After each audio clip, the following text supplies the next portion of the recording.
Seterusnya, bahan yang ada dalam One Cell Plus, kita masukkan extract apple.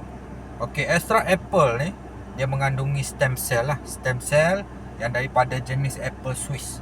Okey, yang ditemui, yang jarang ditemui, iaitu Utwiller Spud Lober. Okey.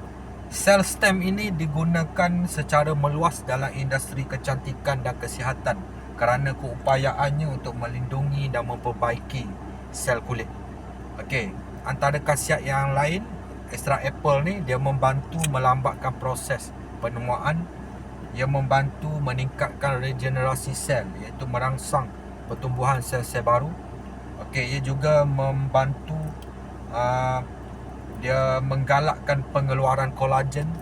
Ia mempunyai kandungan antioksidan yang tinggi.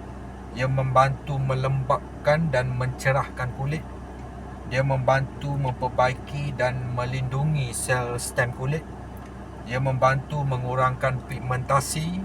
Dia membantu meningkatkan daya tahan kulit, membantu meningkatkan tenaga, membantu melindungi kebanyakan sel daripada kerosakan, membantu mengawal selera makan, membantu meningkatkan mood, membantu menurunkan kolesterol jahat, membantu menajamkan daya ingatan, membantu melawan pelbagai jenis penyakit, kaya dengan flavonoid yang membantu mengurangkan aktiviti pertumbuhan kanser, membantu meningkatkan aktiviti dan kesihatan otak, membantu menguatkan dan memutihkan gigi, membantu menjaga kesihatan jantung, dan ia juga membantu mengelakkan masalah sembelit.